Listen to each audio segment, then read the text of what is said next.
से माने रुका रुका लेके बाइक है चले लागल हवा। टोकलू जन ई भूत बाई ताल के बेरा ह चल देले बड़ा दशहरवा चढ़े के बा बड़ा बिजोड़ी हवा चलता।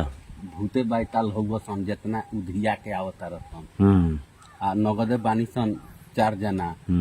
अइया सन दबोर दिह से काम हो जाई।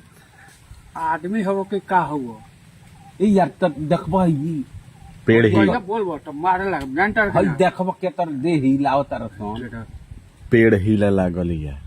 बोलल हाला करल आ जाला सन त ए रुक ए कमल भाई रुक ए बैठा ना। मजाक लाग रहता है अरे इनकरा का कहब तर हमारे हरदम से तरह लाग रहता का ए यार हो जिग्नेन गुप्ता जी बारे न बासवा में रमेश भाई के घर के लौका हमन कहो रमेश हां तब ना होके तो चूना लिया के करी खा। अच्छा वैसे नजर ना लागला हड़िया त इथिल चाही मोबिल चाही का होई शाखा में रेठिए बारे ना ए यार ओइ काठी या लंड रघुआ मिल ली ओइ से हे हे हे बैग यार है ना यार खोसला हो चेपवा में मान लो उनकर हिस्सा तू काहे खइबो। हम जान गइल बनी ले जाके भौजी के देले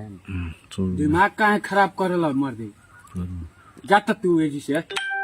काहे हो काहे हो? का तार ढड़ले बिगड़ले बानी भाच भाचा कम दशहरवा चढ़ता हनु त एही एगो हणिया कहाँ मिली है न रघुआ त लिया के आ चूना आ मोबिल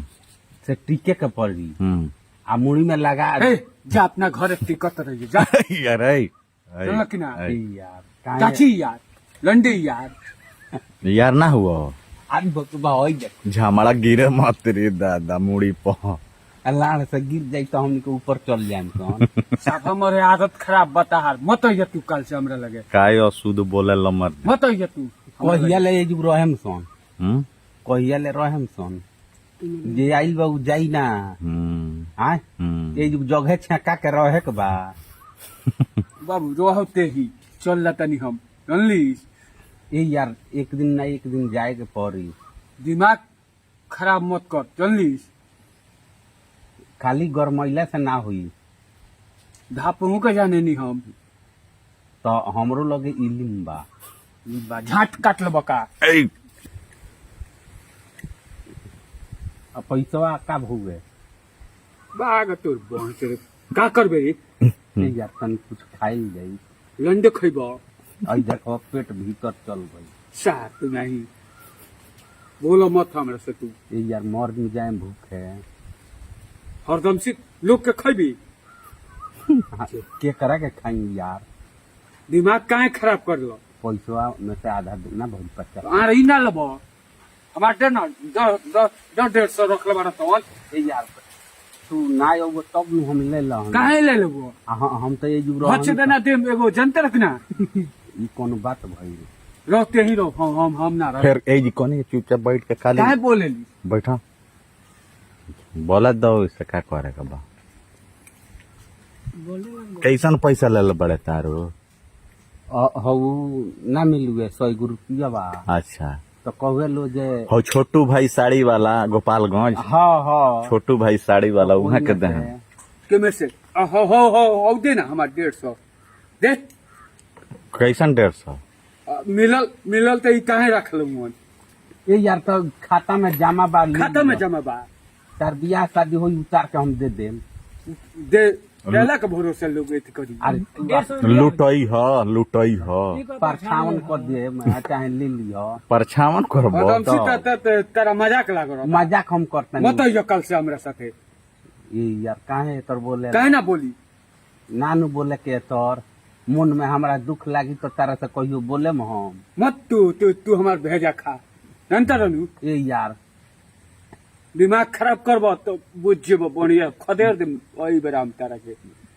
हम भेजा खराब ना करिले तार बचदानी ठीक बा तब न बात करिले काहे करल तारा कलम बनी ए यार, कमा के हमरे के दल बड़ा ना यार को देलक बा ई वो दिने नु लहल ओने से दहल लोग का फ्री का दैया रहे जे लोग लोग देख के आता रहे कैसे कर दियो कौची देले बड़ा कोची दिल बड़ा का दल बड़ा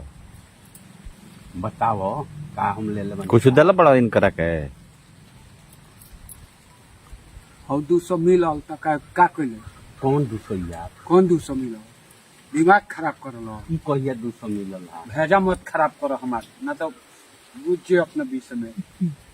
2.5 रुपया के नोट मिलल तो ओइ में से तारा खाता में जमा कइए देले बानी तो हम लूट लेले बानी दिमाग मत जाके खराब अपन खाता देख लो जे जमा कइले बानी के ना बुझता रह कि ना तू हमरा के देखब अब तू ही लो फरियाओ लो लेन देन हम नहीं की जानत कैसन चलो, लेन राजू, अरे रुको ना यार रे हम ना रुको रुके। कमल जी कौनो बात राय से प्रेम से बोलल जाला जानला का हो रमेश हां ये उल्टा पुल्टा ना बोलल जाला अब देखा ना बस। खाता नहीं है तब देखा हमार दिमाग पागल आई